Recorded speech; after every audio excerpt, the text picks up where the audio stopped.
নমস্কার বন্ধুরা, আমি মৌ। তোমাদের সবাইকে আমাদের গল্পকথা পরিবারে অনেক অনেক স্বাগত জানিয়ে আজকের ভিডিওটি শুরু করছি।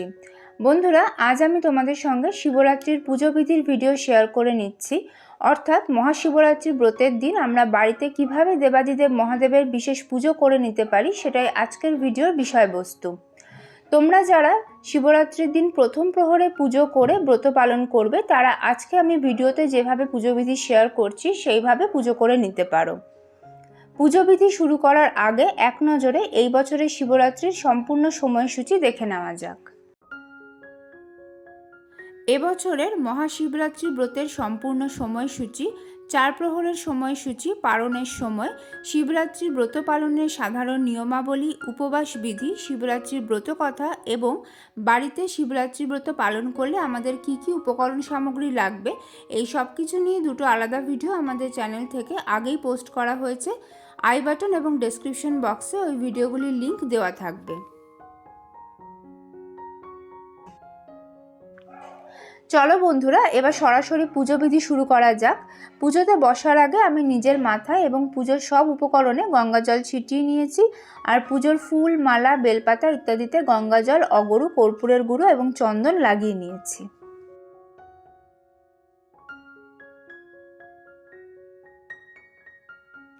পুজোতে বসে প্রথমেই আমি আচমন আর বিষ্ণু স্মরণ করে নেব। হাতে সামান্য গঙ্গা জল নিয়ে নিয়েছি। নম বিষ্ণু, নম বিষ্ণু, নম বিষ্ণু। ওম অপবিত্র পবিত্র বা সর্বাবস্থাং গতঃ পিবা যশ্বরেত পুণ্ডরিকাক্ষং সবাহ্য অভ্যন্তর সূচি, নমসূচি, নমসূচি, নমসূচি। পুজোর শুরুতেই আমি মহাদেবের উদ্দেশ্যে একটা ঘিয়ের প্রদীপ ধরিয়ে নেব। তো দেখো বন্ধুরা, এখানে আমি একটা নতুন মাটির প্রদীপ ঘি দিয়ে পূর্ণ করে রেখেছি। প্রদীপে আমি সামান্য একটু জাফরান এবং অল্প একটু কর্পূরের গুঁড়ো দিয়ে রেখেছি। মহাশিবরাত্রি পুজোর সময় শিব ঠাকুরের উদ্দেশ্যে এরকম একটা ঘিয়ের প্রদীপ ধরাতে পারলে খুব ভালো হয়। আর প্রদীপটা যদি তোমরা হলুদ রঙের ফুলের পাপড়ির ওপর রাখতে পারো তাহলে আরও ভালো হয়। এই প্রসঙ্গে বলে রাখি বন্ধুরা, যারা তোমরা প্রথম প্রহরে পুজো করে ব্রত পালন করবে, তারা প্রথম প্রহরের পুজোর শুরুতে মহাদেবের উদ্দেশ্যে এরকম একটা ঘিয়ের প্রদীপ ধরিয়ে নেবে। তবে খেয়াল রাখতে হবে সম্পূর্ণ চতুর্দশী তিথি অবধি যেন প্রদীপটা প্রজ্বলিত থাকে। তাই ছোট প্রদীপ না নিয়ে বড় প্রদীপ নেওয়াটাই ভালো। আর যারা 4 প্রহরে 4 বার পুজো করবে, তারাও প্রত্যেক প্রহরের পুজোর শুরুতে এরকম একটা করে মাটির প্রদীপ ঘি দিয়ে পূর্ণ করে মহাদেবের উদ্দেশ্যে ধরিয়ে নেবে। এবং সেক্ষেত্রেও কিন্তু খেয়াল রাখতে হবে যে প্রত্যেকটা প্রদীপই, অর্থাৎ 4টে প্রদীপই যেন চতুর্দশী তিথি না ছাড়া পর্যন্ত নিভে না যায়। তাই এক্ষেত্রেও ছোট মাটির প্রদীপ না নিয়ে বড় মাটির প্রদীপ নেওয়াটাই ভালো। ঘিয়ের প্রদীপটি আমি ধরিয়ে নিয়েছি এবং একই সাথে আমি একটা ধূপও ধরিয়ে নিয়েছি।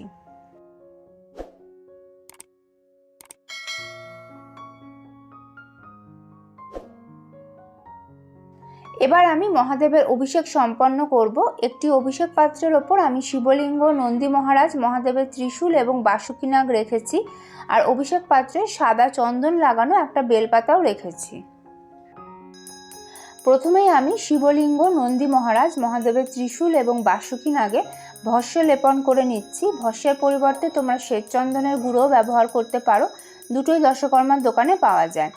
এই সময় মনে মনে ওম নমঃ শিবায় মন্ত্রটি জপ করতে পারো। ভস্য লেপন করা হয়ে যাওয়ার পর আমি পরিষ্কার জল দিয়ে শিবলিঙ্গ, নন্দী মহারাজ, মহাদেবের ত্রিশূল এবং বাসুকিনাগ ধুয়ে নিচ্ছি।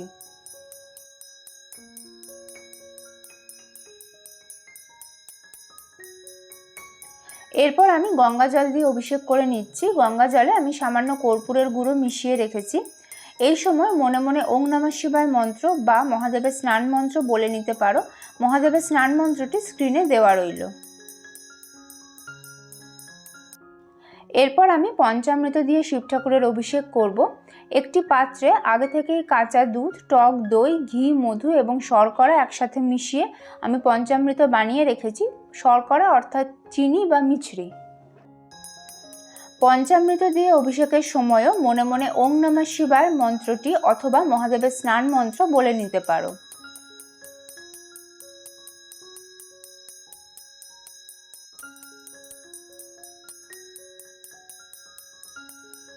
এরপর পরিষ্কার জল দিয়ে আমি শিবলিঙ্গ, নন্দী মহারাজ, মহাদেবের ত্রিশূল এবং বাসুকীনাগ ধুয়ে নিচ্ছি।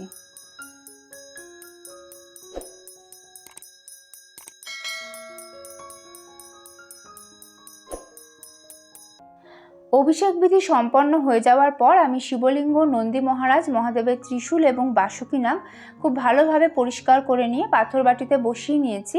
আর শিবলিঙ্গের পাশে যে মাটির কলকেটা রয়েছে সেটাও আমি গঙ্গা জল দিয়ে ধুয়ে তারপর পাথর বাটিতে রেখেছি। এই প্রসঙ্গে বলে রাখি বন্ধুরা যে শিব ঠাকুরের স্নানাভিষেকের তরলটা তোমরা বাড়ির সকলের মাথায় সামান্য ছুঁয়ে নিয়ে তারপর কোনো গাছের গোড়ায় দিয়ে দিতে পারো, তবে তুলসী গাছের গোড়ায় না দেওয়াই ভালো। আর একটা কথা, তোমরা বুঝতেই পারছো যে এখানে আমি আলাদাভাবে আসন পেতে পুজো করছি, তবে বাড়িতে শিবরাত্রির পুজোর সময় তোমরা এইভাবে আসন পেতে পুজো করতেও পারো, অথবা তোমাদের বাড়ির সিংহাসনেও পুজো করে নিতে পারো। বন্ধুরা, শিবলিঙ্গ সবসময় এমনভাবে রাখতে হয় যাতে শিবলিঙ্গের গৌরীপীঠ উত্তরমুখী হয়ে থাকে, এবং যিনি শিব পুজো করবেন তিনিও যদি উত্তর দিকে মুখ করে বসে পুজো করতে পারেন সব থেকে ভালো হয়।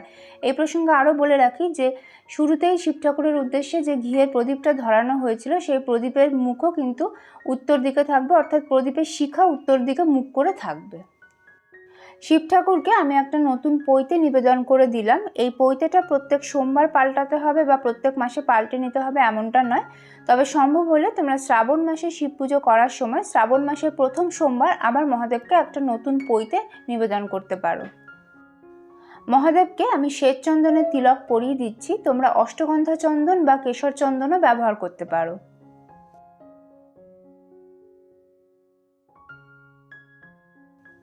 নন্দী মহারাজ, মহাদেবের বাসুকীনাগ, ত্রিশূল, ডমরু এবং কলকেতেও আমি চন্দনের তিলক পরিয়ে দিচ্ছি।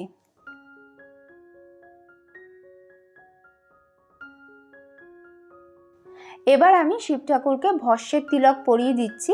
সামান্য একটু ভস্য একটুখানি গঙ্গা জল দিয়ে ভিজিয়ে নিয়ে তোমরা এইভাবে শিব ঠাকুরকে ভস্যের তিলক পরিয়ে নিতে পারো। ওম নমঃ শিবায়, ইদং পুষ্পমাল্যং শিবায় নমঃ, এই মন্ত্র সহযোগে আমি শিব ঠাকুরকে ফুলের মালা নিবেদন করে দিলাম। আমি এখানে দুটো মালা নিবেদন করেছি, তবে দুটোই নিবেদন করতে হবে এমনটা নয়, তোমরা শুধুমাত্র আকন্দ ফুলের মালা দিয়েও শিব পুজো করে নিতে পারো। ওম নমঃ শিবায়, ইদং সচন্দন বিল্লপত্রং শিবায় নমঃ, এই মন্ত্র সহযোগে আমি মহাদেবকে বেলপাতা নিবেদন করে দিচ্ছি। প্রত্যেকটি বেলপাতায় সাদা চন্দন লাগানো আছে। যদি সম্ভব হয় তোমরা সাদা চন্দন, অষ্টগন্ধা চন্দন অথবা কেশর চন্দন দিয়ে প্রত্যেকটি বেলপাতায় রাম লিখে শিব ঠাকুরকে নিবেদন করতে পারো। মনে করা হয় এতে বেলপাতা নিবেদনের ফল লক্ষ গুণ অধিক পাওয়া যায়। আমি এখানে মহাদেবকে 3টে বেলপাতা নিবেদন করলাম। তোমরা 3টে, 5টা, 7টা, 9টা, 21টা, 51টা বা আরও বেশি সংখ্যক বেলপাতা মহাদেবকে নিবেদন করতে পারো। ওম নমঃ শিবায়, ইদং সচন্দন পুষ্পং শিবায় নমঃ, এই মন্ত্র সহযোগে আমি শিব ঠাকুরকে ফুল নিবেদন করে দিচ্ছি। শিবরাত্রির দিন তোমরা মহাদেবকে আকন্দ ফুল, ধুতরা ফুল, হলুদ কলকে ফুল এগুলো অবশ্যই নিবেদন করার চেষ্টা করবে। এছাড়া নীল অপরাজিতা ফুল, সাদা ফুল, হলুদ গাঁদা ফুল এগুলো তোমরা শিব ঠাকুরকে এদিন নিবেদন করো। সম্ভব হলে যদি সাদা পদ্ম পাওয়া যায় তোমরা শিব ঠাকুরকে এদিন সাদা পদ্ম নিবেদন করতে পারো, আর গোলাপ ফুলও নিবেদন করতে পারো।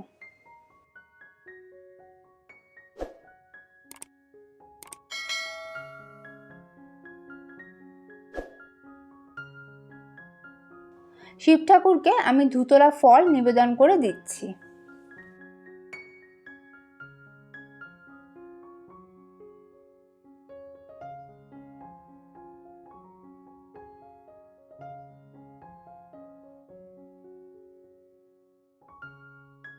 এরপর আমি শ্বেত চন্দন সহযোগে ফুল এবং বেলপাতা নিয়ে শিব ঠাকুরের উদ্দেশ্যে 3বার পুষ্পাঞ্জলি নিবেদন করছি। শিব ঠাকুরের পুষ্পাঞ্জলি মন্ত্রটি হলো ওম নমঃ শিবায়, এষো সচন্দন পুষ্পবিল্ল পত্রাঞ্জলি নমঃ শিবায় নমঃ। এই মন্ত্র বলেই আমি 3বার পুষ্পাঞ্জলি নিবেদন করছি।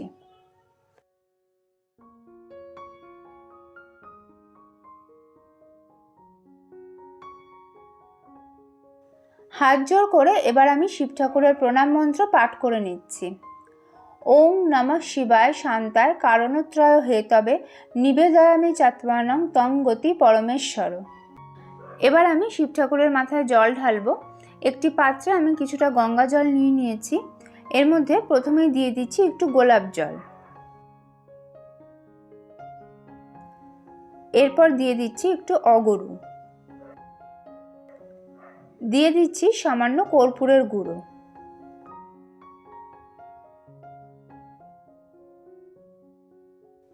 আর সবশেষে দিলাম একটু শ্বেত চন্দন। শিব ঠাকুরের মাথায় জল ঢালার আগে শিবলিঙ্গে জল নিবেদনের নিয়মটা আমি তোমাদের সঙ্গে আরেকবার শেয়ার করে নিচ্ছি। একদম প্রথমে গৌরীপীঠের ডান দিকে ভগবান গণেশের উদ্দেশ্যে জল নিবেদন করতে হয়। তারপর গৌরীপীঠের বাঁ দিকে দেবসেনাপতি কার্তিকের উদ্দেশ্যে জল নিবেদন করতে হয়। এনাদের দুজনের মাঝখানে অর্থাৎ জলধারা যেখান দিয়ে বেরিয়ে যায় সেখানে দেবী অশোক সুন্দরীর উদ্দেশ্যে জল নিবেদন করতে হয়। পদ্মপুরাণ অনুসারে দেবী অশোক সুন্দরী হলেন শিব পার্বতীর মানস কন্যা। তারপর শিবলিঙ্গের লিঙ্গভাগকে বেষ্টন করে মাতা পার্বতীর উদ্দেশ্যে 3 বার জল নিবেদন করতে হয় এবং সব শেষে সরাসরি শিবলিঙ্গে জল ঢালা যায়। মনে মনে ওং নমঃ শিবায় মন্ত্র বা শিব ঠাকুরের মহামৃত্যুঞ্জয় মন্ত্র বলতে বলতে শিবলিঙ্গে জল ঢেলে নিতে হবে। মহামৃত্যুঞ্জয় মন্ত্রটি হল ওং ত্র্যম্বকম যজামহে সুগন্ধিং পুষ্টিবর্ধনম উর্বারুকমিব বন্ধনান মৃত্যুর্মোক্ষ্যয় মামৃতাৎ। শ্বেত চন্দন সহযোগে কয়েকটি দূর্বা আমি শিবলিঙ্গে নিবেদন করে দিলাম। মহাদেবকে আমি সিদ্ধি পাতা নিবেদন করে দিলাম। শিবলিঙ্গে আমি ভস্য নিবেদন করে দিচ্ছি। সামান্য জল দিয়ে ভিজিয়ে অখণ্ড আতপ চাল আমি শিবলিঙ্গে নিবেদন করে দিলাম। শিবলিঙ্গে আমি 5টি গোটা লবঙ্গ অর্থাৎ ফুলসহ লবঙ্গ নিবেদন করে দিলাম। শিবলিঙ্গে আমি 5টি গোটা গোলমরিচ নিবেদন করে দিলাম। শিবলিঙ্গে আমি গোটা সবুজ মুগ নিবেদন করে দিলাম।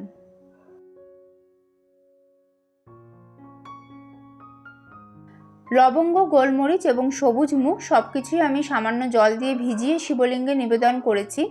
এই প্রত্যেকটি বস্তু শিবলিঙ্গে নিবেদন করলে কি ফল লাভ হয় সেই ব্যাপারে বিস্তারিত আমাদের আগের ভিডিওতে বলা আছে, সেই ভিডিওর লিংক তোমরা ডেসক্রিপশন বক্সে পেয়ে যাবে। ওং হ্রিং এতে গন্ধপুষ্পে গৌর্যেই নমঃ এই মন্ত্র বলে শিবলিঙ্গের গৌরী পীঠে আমি মাতা পার্বতীর উদ্দেশ্যে ফুল নিবেদন করে দিলাম। হাত জোড় করে আমি মাতা পার্বতীর প্রণাম মন্ত্র পাঠ করে নিচ্ছি। ওম সর্বমঙ্গলা মঙ্গলে শিবে সর্বার্থ সাধিকে শরণ্যে ত্র্যম্বকে গৌরী নারায়ণী নমস্তুতে। ওম সৃষ্টি স্থিতি বিনাশানাং শক্তিভূতে সনাতনী গুণাশ্রয় গুণময়ে নারায়ণী নমস্তুতে। ওম শরণাগত দীনার্থ পরিত্রাণ পরায়ণে সর্বস্বার্থী হরে দেবী নারায়ণী নমস্তুতে। এতে গন্ধপুষ্পে ওং বৃষভায় নমঃ এই মন্ত্র বলে আমি নন্দী মহারাজের উদ্দেশ্যে শ্বেত চন্দন সহযোগে ফুল, বেলপাতা এবং দূর্বা নিবেদন করে দিলাম। নন্দী মহারাজের উদ্দেশ্যে আমি ভেজানো গোটা আতপ চাল নিবেদন করে দিলাম। মহাদেবের বাসুকী নাগের উদ্দেশ্যে আমি ফুল নিবেদন করে দিচ্ছি। মহাদেবের ত্রিশূল এবং ডমরুর উদ্দেশ্যেও আমি ফুল নিবেদন করে দিলাম। আর মহাদেবের কলকেতেও আমি ফুল দিয়ে দিচ্ছি। শিব ঠাকুরকে আমি একটা রুদ্রাক্ষের মালা নিবেদন করে দিলাম। তবে রুদ্রাক্ষের মালা বা রুদ্রাক্ষ নিবেদন করতেই হবে এমনটা নয়, আমার কাছে আছে তাই আমি নিবেদন করলাম। শিবরাত্রির পুজোর শেষে এই একটি কাঁচা টাকা আমি দক্ষিণা স্বরূপ নিবেদন করলাম। পরে তোমরা যে কোনো মন্দিরে এই কয়েনটা দক্ষিণা রূপে দিয়ে দিতে পারো। এরপর ভোগ নিবেদন করে দিচ্ছি। ফুল এবং বেলপাতা সহযোগে আমি মিষ্টান্ন ভোগ নিবেদন করে দিচ্ছি। আমি গোটা ফল নিবেদন করে দিচ্ছি। শিব পুজোতে সাধারণত গোটা ফলের নৈবেদ্যই নিবেদন করা হয়, আর ফলের নৈবেদ্যের মধ্যে তোমরা অবশ্যই একটা বেল রাখবে। আমি পানীয় জল নিবেদন করে দিচ্ছি। বন্ধুরা, তোমরা অনেকেই আমাকে জিজ্ঞেস করো যে শিব পুজোতে মহাদেবকে যে ভোগ নিবেদন করা হয় সেগুলি পুজোর শেষে আমরা প্রসাদ রূপে গ্রহণ করতে পারি কি না। তো সেই প্রশ্নের উত্তরে বলি যে শিবলিঙ্গে স্পর্শ না করিয়ে যে ফল, মিষ্টি বা অন্যান্য নৈবেদ্য মহাদেবকে নিবেদন করা হয় সেগুলি পুজোর শেষে সবই আমরা প্রসাদ রূপে গ্রহণ করতে পারি। তবে যদি কোনোটা শিবলিঙ্গে স্পর্শ করিয়ে নিবেদন করা হয় তাহলে সেটা আমরা প্রসাদ রূপে গ্রহণ করতে পারি না, কারণ সেগুলির ওপর তখন শুধুমাত্র শিবগন্ধেরই অধিকার থাকে। এরপর আমি ধূপ, ঘিয়ের প্রদীপ, পঞ্চপ্রদীপ, কর্পূর এবং সুগন্ধি ধুনো দিয়ে আরতি করে নেব। আরতির সময় তোমরা অবশ্যই ঘণ্টা বাজাবে এবং আরতির পরে শঙ্খও বাজাবে, কারণ শিব পুজোতে বাদ্য হিসেবে শঙ্খ নিষিদ্ধ নয়, শঙ্খ দিয়ে শিবলিঙ্গের অভিষেক করা নিষিদ্ধ।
এরপর তোমরা শিব ঠাকুরের অষ্টোত্তর শতনাম পাঠ করে নিতে পারো। এই বই তোমরা দশকর্মার দোকানে পেয়ে যাবে এবং অবশ্যই শিবরাত্রির ব্রত কথাও পাঠ করতে হবে।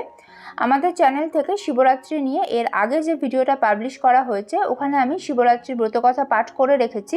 তোমাদের কাছে যদি ব্রত কথাটি না থাকে তোমরা সেটাও শুনে নিতে পারো।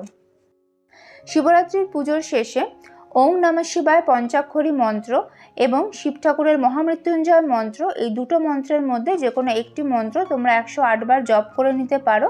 তবে সবথেকে ভালো হয় যদি দুটো মন্ত্রই 108 বার করে তোমরা জপ করতে পারো। এছাড়াও শিব ঠাকুরের অন্য কোনো স্তোত্র তোমাদের জানা থাকলে সেটাও তোমরা এই সময় পাঠ করতে পারো। পুজোর শেষে আমি মহাদেবের উদ্দেশ্যে হাত জোড় করে প্রণাম নিবেদন করছি এবং নিজের মনস্কামনা জানাচ্ছি ও পুজোয় কোনো ভুল ত্রুটি হয়ে গেলে তার জন্য ক্ষমা প্রার্থনা করে নিচ্ছি।